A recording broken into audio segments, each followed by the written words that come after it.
प्यार में उलझाए रखना चाहता है। ये मन हमसे कहता है देख तू हार गया, देख मैं जीत गया। जब तुम भोग विलास में उलझते हो, व्यर्थ में गुस्सा करके रिश्ते खराब करते हो, मन ताली बजाकर ठहाका मार के हंसता है देख तू हार गया, मैं जीत गया। मन जीत जाता है और आप हार जाते हैं, क्योंकि मन आप पर हावी हो गया। इसलिए बड़े बड़े साधक मन को हावी नहीं होने देते, वो विवेक से मन पर हावी रहते हैं। ए मन चल।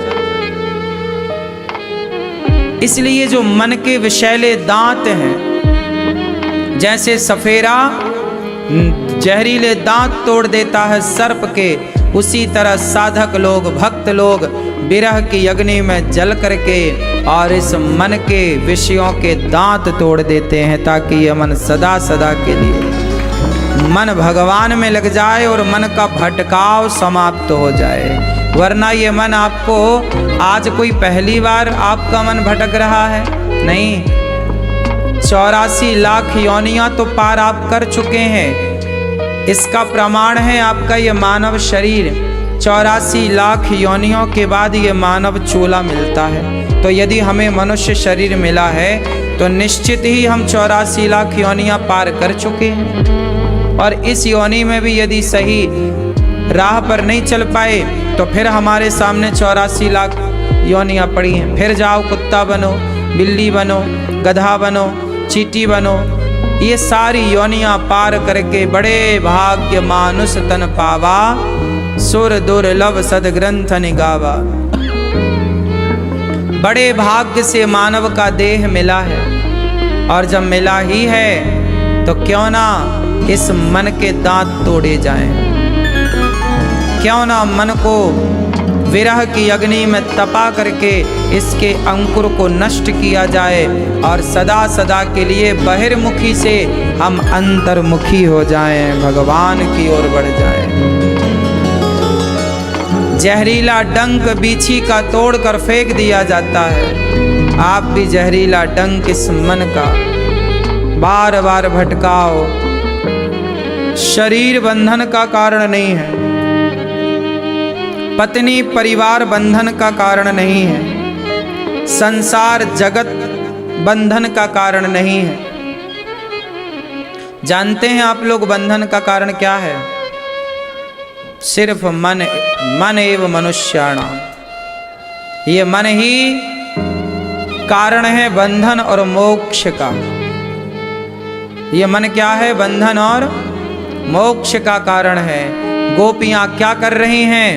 विरह की अग्नि में जल करके कोई इच्छाएं नहीं है। अब केवल गोपियां कन्हैया को एक रोज रो कर पुकारा,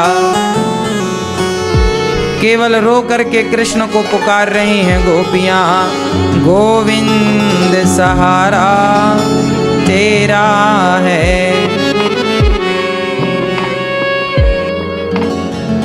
हमें और कछु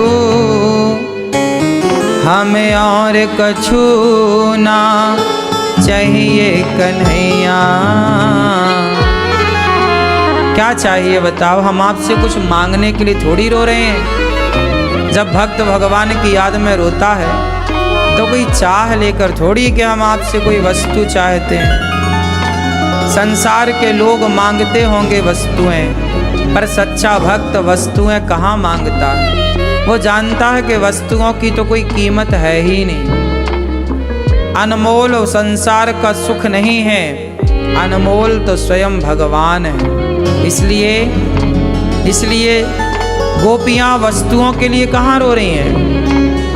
उद्धव जी आए, कहा घनश्याम ने उद्धव से वृंदावन जरा जाना, वहाँ की गोपियों को ज्ञान का कुछ तत्व समझाना। कहा उद्धव ने हंसकर मैं अभी जाता हूँ वृंदावन, जरा देखूं कि कैसा है कठिन अनुराग का बंधन। है कैसी गोपियां जो ज्ञान बल को कम बताती हैं, निरर्थक लोक लीला का यही गुणगान गाती हैं। गोपियों को जरा मैं जाकर देखूं, उद्धव जैसे ज्ञानी आज गोपियों से मिलने आए। चले मथुरा से जब कुछ दूर वृंदावन निकट आया, जैसी वृंदावन आए वहीं से प्रेम ने अपना अनोखा रंग दिखलाया। बेटप झुक कर ये कहते हैं इधर आओ इधर आओ। मानो वृंदावन के वृक्ष उद्धव को बुलाकर कह रहे हैं कि बताओ कन्हैया कहाँ है, हमें और कुछ थोड़ी चाहिए, हमारे कृष्ण से हमें मिलाओ। एक माँ अपने पुत्र से अलग हो जाए, किसी माँ का बेटा 5 साल का बच्चा मेले में खो गया और उस माँ से कहो कि अरे माँ तेरा बेटा खो गया, कोई बात नहीं, ये ले तो 50 ग्राम सोना रख ले, बच्चे को भूल जा। बताओ क्या एक माँ अपने बच्चे को सोना लेके भुला सकती है? बोलो। चलो 1 किलो सोना ले लो, भूल जाओ। 5 साल का बच्चा क्या हुआ, फिर पैदा हो जाएगा, भुला देगी? चलो 2 किलो सोना ले लेना, भूल जा अपने बच्चे को। 5 किलो सोना में, अच्छा 10 किलो सोना ले लो, 100 किलो सोना ले लो, भूल जा अपने बच्चे को। नहीं ना? अच्छा 2 एकड़ खेत ले लेना, 5 एकड़ ले लो। नहीं? सोचो 100 किलो सोना पाकर तुम बेटे को नहीं भूलती, लेकिन तुम 1 किलो सोना पाकर, जरा सी संपत्ति पाकर भगवान को भूल गई, भगवान को भूल गए, है ना मेरी माँ?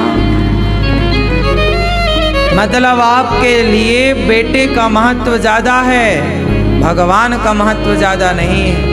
आज विडंबना है, लोगों के पास आजकल किसी के पास आधा किलो सोना है तो देखो वो अकड़ से चलता है, 2-5 एकड़ खेत है देखो अकड़ से चलता है, 5 एकड़ 10 एकड़ खेत पाकर के, घर बंगला पाकर, किलो 2 किलो सोना पाके लोग भूल गए कि नहीं भगवान को? बोलो हाँ या ना? जरा सा ही तो मिला, भगवान को भूल गए ना? बेटे को आप नहीं भुला पाए पर भगवान को आप भूल गए। मुझे एक बात बताओ, क्या भगवान का महत्व बेटे के बराबर भी नहीं है? बोलो, क्या भगवान का महत्व बेटे के बराबर भी नहीं है?